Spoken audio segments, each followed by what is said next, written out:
என் வாழ்வின் துரதிர்ஷ்டம் வேறு எந்த பெண்ணுக்கும் வரவே கூடாது. என் கையில் இருக்கும் இந்த குழந்தையை பார்க்கும்போது நான் ஒரு தாயாக பெருமைப்படுகிறேனா அல்லது ஒரு குற்றவாளியாக குமுறுகிறேனா என்று எனக்கே தெரியவில்லை. நான் நேசித்த 2 மனிதர்கள், நான் வாழ்ந்த 2 வீடுகள். ஒருவனுக்கு நான் ஒரு தியாகியின் மனைவி, மற்றவருக்கு நான் ஒரு துரோகியின் மனைவி. ஆனால் இன்று இந்த நோய்வாய்ப்பட்ட குழந்தைக்கு நான் மட்டுமே தாய். ஒரு இராணுவ வீரனின் காதல், ஒரு நல்ல நண்பனின் ஆதரவு, ஒரு பஞ்சாயத்தின் தீர்ப்பு, இவை அனைத்தும் சேர்ந்து என் வாழ்வில் விளையாடிய நாடகத்தின் மிச்சம் இந்த குழந்தையின் சோகமான விதியே. நான் யாருக்குத்தான் மனைவி? இந்த கதையை கேட்டால் நீங்கள் என் வாழ்வில் நடந்த சோகத்தை புரிந்து கொள்வீர்கள். அண்ணனின் மனைவியை 2ஆம் தாரமாக திருமணம் செய்த தம்பி. இதுதான் என் வாழ்க்கையின் முக்கிய திருப்பம். நான் காயத்ரி. மிகுந்த அழகும் அன்பும் கொண்டவள்தான். இராணுவ வீரரான விஜய் மீது எனக்கு அளவில்லா காதல். விஜய்க்கும் எனக்கும் காதல் இருந்தது. இரு வீட்டார் சம்மதத்துடன் எங்களின் திருமணம் சிறப்பாக நடந்தது. நாட்டுக்காக என்னையே கொடுத்திருக்கின்றேன், நீ என் ராணியாக இருப்பாய் என்று விஜய் சத்தியம் செய்தார். திருமணத்திற்கு பிறகு விஜய் நாட்டுக்காக சேவை செய்வதை தன் கடமை என உணர்ந்து எல்லையில் பணியாற்றினார். 3 முறை மட்டுமே விடுமுறையில் வந்து என்னுடன் கழித்த அரிய தருணங்கள் என் வாழ்நாள் நினைவுகளாக இருந்தன. ஆனால் ஒரு கொடூரமான செய்தி என் உலகையை உலுக்கியது. இமயமலையில் ஒரு முக்கியமான ஆபரேஷனுக்காக சென்ற விஜய் எதிர்பாராத பனிச்சரிவில் சிக்கி உடல் கிடைக்காமல் வீர மரணம் அடைந்து விட்டதாக இராணுவ அதிகாரிகள் தெரிவித்தனர். பனிப்பாறைகள் அகற்றுவது சாத்தியமில்லாததால் தேட முடியவில்லை என்று அந்த வார்த்தைகள் என் மனதில் சம்மட்டி போல் தாக்கின.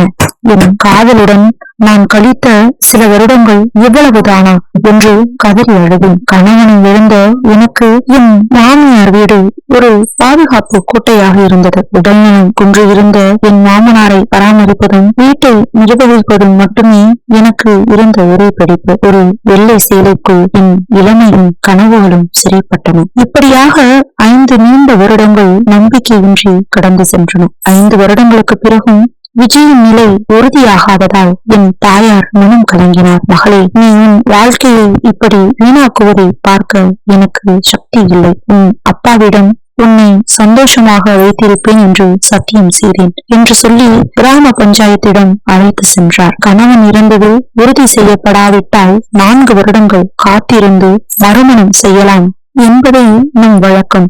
5 வருடங்கள் கடந்து விட்டது என்று பஞ்சாயத்து தீர்ப்பளித்தது. என் மாமனாரும் மருமகளே, எங்கள் மகன் நாட்டுக்காக உயிர் தியாகம் செய்திருக்கின்றான். நீ உன் வாழ்க்கையை வாழ்வது அவனுக்கு செய்யும் மரியாதை. உனக்கு நாங்கள் எந்த பாவத்தையும் சுமத்த மாட்டோம் என்று கூறினார். அவர்களது வற்புறுத்தலுக்கு பணிந்த நான் வேறு வழியின்றி விஜயின் சித்தப்பா மகனும் விஜயின் நெருங்கிய நண்பனுமான ராகேஷை மணந்து கொள்ள சம்மதித்தேன். ராகேஷ் ஒரு சிறிய தொழில் செய்து அந்த நேர்மையான இளைஞன். திருமண இரவில் ராகேஷ் என்னிடம் அமர்ந்து பேசினார். காயத்ரி, நீ விஜயை எவ்வளவு நேசித்தாய் என்பது எனக்கு நன்றாகவே தெரியும். நான் உனக்கு ஆறுதலாக வந்திருக்கின்றேன். உன் மனம் என்னை கணவனாக ஏற்கும் வரை நான் உன்னிடமிருந்து விலகியே இருப்பேன். உன் மேல் உரிமை கோர மாட்டேன். ராகேஷின் இந்த வார்த்தைகள் காயத்ரியின் மனதில் ஒரு ஆறுதல் ஒளியை ஏற்றின. காலப்போக்கில் ராகேஷின் கனிவும் அன்பும் என் மனதில் இருந்த வலியை கொஞ்சம் கொஞ்சமாக அகற்றின. நான் அவரை மனதிலிருந்து தன் கணவனாக ஏற்றுக்கொண்டேன். ராகேஷ் என்னை மகிழ்விக்க நகை வாங்கி தருவது, அன்பான வார்த்தைகள் பேசுவது என எங்களின் வாழ்க்கை மீண்டும் வசந்தர காலம் போல் பூத்தது. விஜய் திரும்ப வரமாட்டார். ராகேஷுடன் என் வாழ்வை கடந்து செல்ல வேண்டும் என்று நான் முடிவெடுத்தேன். 1 வருடம் நிறைவாக கடந்தது. ராகேஷ் மற்றும் என் முதல் திருமண நாள் அன்று ராகேஷ் எனக்காக பரிசுகளும் பூக்களும் வாங்கி என்னிடம் கொடுக்க கடை தெருவிற்கு சென்றிருந்தார். நான் மகிழ்ச்சியாக சிவந்த பட்டுப்புடவையில் அலங்காரம் செய்து கொண்டிருந்தேன். அப்போது கதவு தட்டப்பட்டது. ராகேஷ் தான் வந்திருக்கிறார் என்று நினைத்து நான் கதவினை திறக்க அதிர்ச்சியடைந்து உறைந்து போனேன். வாசலில் மெலிந்து காயங்களுடன் ஒரு வழிபோக்கனை போல என் முதல் கணவன் விஜய் நின்று கொண்டிருந்தான். காயத்ரி, நீ ஏன் என்னை பார்த்துட்டு பின்னால போற? பார், நான் உன்னோட விஜய் வந்திருக்கேன் என்று தழுதழுத்த குரலில் கூறினான் விஜய். விஜய், நீ நீ உயிரோடு தான் இருக்கியா? வார்த்தைகள் என் தொண்டைக்குள் அடைத்தன.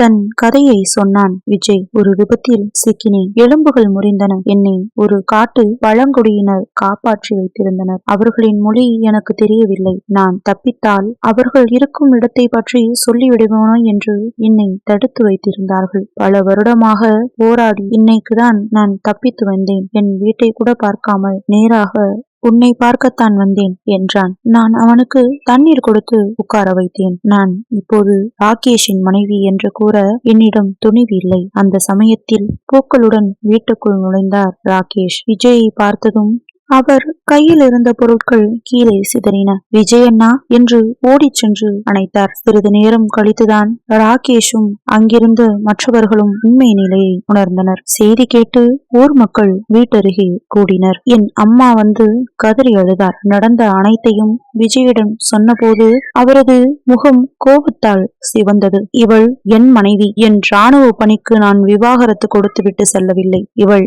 எப்படி இன்னொருவனை மணக்கலாம்? இது துரோகம் என்று கத்தினார். விஜயின் தந்தை உட்பட அனைவரும் அவரை சமாதானப்படுத்தினர். அப்போது கிராமத்தின் பெரியவர் எழுந்து ஒரு வார்த்தை கூறினார். நம் பாரம்பரியப்படி முதல் கணவன் நீண்ட நாட்களுக்கு பிறகு திரும்பி வந்தால் மனைவியானவர் மீண்டும் அவருடனேயே செல்ல வேண்டும். விஜய்தான் காயத்ரியின் உண்மையான கணவன். ராகேஷ் உடனான திருமணம் இப்போது செல்லாது. அந்த முடிவான பேச்சு ராகேஷின் முகத்தில் வியர்வையை வரவழைத்தது. இது அநீதி. நான் அவளுடன் ஒரு வருடம் வாழ்ந்திருக்கிறேன். நான் அவளை என் மனைவியாக ஏற்றுக்கொண்டேன் என்று கதறினான். ஆனால் அவன் குரல் எடுபடவில்லை. நான் ஒரு பொம்மையை போல விஜயுடன் செல்ல வேண்டிய கட்டாயத்திற்கு ஆளானேன். விஜயின் வீட்டிற்கு சென்ற என் நிலைமையை விசித்திரமாக இருந்தது. நீண்ட கால வனவாசத்தின் காரணமாக விஜய் மிகுந்த கோபத்துடனும் எரிச்சலுடனும் காணப்பட்டார். இரவில் என்னுடன் நெருங்க முயன்றபோது நான் தயங்கினேன். ஏன் விலகி போகின்றாய்? அந்த மனிதனை உன் மனதிலிருந்து எடுத்துவிடு. அவன் என் சகோதரன் அல்ல, ஒரு துரோகி. உன் நிலைமை எனக்கு புரிகிறது. ஆனால் நீ என்னுடன் இன்னொருவன் பெயரை கூட நினைக்க கூடாது என்று கோபமாக சொன்னான் விஜய். ஒவ்வொரு வார்த்தையிலும் ராகேஷ் உடனான என் வாழ்வை குத்தி காட்டினான். சில மாதங்கள் சென்றன. ராகேஷ் தொடர்ந்து என்னை சந்திக்கவும் பேசவும் முயன்றான். ஆனால் விஜய் என் தொலைபேசியை உடைத்து போட்டான். உனக்கு வேறு ஒருவருடன் என்ன உறவு என்று தினமும் சந்தேகப்படுவது வாடிக்கையானது. இந்த குழப்பமான சண்டைகளுக்கு மத்தியில் ஒரு நாள் எனக்கு உடல்நல குறைவு ஏற்பட்டது. மருத்துவர் என்னை பரிசோதித்து நான் 2 மாத கர்ப்பமாக இருக்கின்றேன் என்று தெரிவித்தார். இந்த செய்தி எனக்கு மேலும் ஒரு இடியாக விழுந்தது. என் ராகேஷுடன் வாழ்ந்த வாழ்க்கை ஒரு வருடத்திற்கு மேலாகிறது. விஜயுடன் இருந்தது 2 மாதங்கள் தான். மருத்துவரின் கணக்குப்படி குழந்தையின் தந்தை யார் என்று உறுதியாக தெரியவில்லை. விஜயிடம் இதை கூறியதும் அவனது கோபம் எல்லை மீறியது. இந்த குழந்தை அவனுடையதாக இருந்தால் நான் என் வீட்டில் அதை வைத்திருக்க மாட்டேன். உனக்கும் அதற்கும் எந்த சம்பந்தமும் இல்லை. அதைத்தான் எனக்கும் என்று கத்தினான். ராகேஷுக்கு விஷயம் தெரிந்தபோது அவன் நேராக விஜயின் வீட்டிற்கு வந்தான். அந்த குழந்தை என்னுடையதுதான். என் குழந்தையை என்னிடம் கொடுத்து விடுங்கள். உனது மனைவியை நீனே வைத்துக்கொள். என் குழந்தையுடன் நான் வாழ்ந்து கொள்கின்றேன் என்று விஜய் மன்றாடினான். உனக்கு எதுவும் கிடையாது. மனைவியும் குழந்தையும் என்னுடையதுதான் என்று என் வீட்டிற்குள் காலடி வைத்தால் கொன்று விடுவேன் என்று விஜய் சவால் விட இருவருக்கும் சண்டையும் தீவிரமானது. என் பிரசவ நேரம் நெருங்கியது. தந்தை யார் என்று அறிய DNA சோதனை செய்ய முடிவு செய்தனர் அனைவரும்.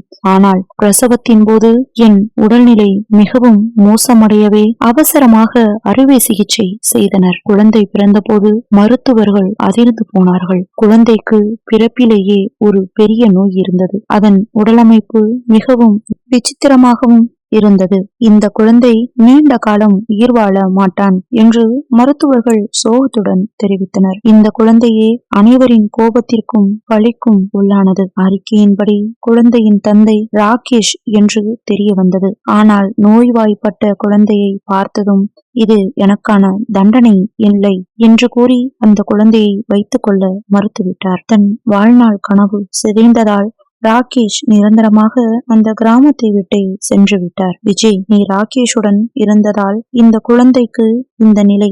இது என் குழந்தை இல்லை, இதை நான் வளர்க்க முடியாது என்று கைவிட்டார். என் மனமுடைந்த நான் இறுதியாக விஜயிடம், இனி உனக்கும் எனக்கும் எந்த உறவும் வேண்டாம், நீ என்னை விட்டுவிடு என்று கெஞ்சினேன். சிறிதும் யோசிக்காமல் விஜய் எனக்கு விவாகரத்து கொடுத்து விட்டார். நான் என் நோய்வாய்ப்பட்ட மகனுடன் என் தாய் வீட்டிற்கு திரும்பினேன். நான் ஏன் இவ்வளவு பெரிய தண்டனையை பெற்றேன்? என் காதல், என் திருமண வாழ்க்கை, என் தாய்மை அனைத்தும் ஏன் இப்படி சோதிக்கப்பட்டது என்று நான் தினமும் கண்ணீர் வடித்தேன். இறுதியில் இந்த உலகம் என் மகனை பற்றி என்ன பேசினாலும் சரி, இவன் என் குழந்தை, என் உயிர். மருத்துவர்கள் இவன் சில காலம் மட்டுமே உயிர் வாழ்வான் என்று சொன்னாலும் நான் என் சக்தி அனைத்தையும் கொடுத்து இவனை பார்த்து கொள்வேன். என் மகனுக்கு சேவை செய்வதே என் வாழ்வின் ஒரே நோக்கம் என்று முடிவெடுத்திருக்கின்றேன்.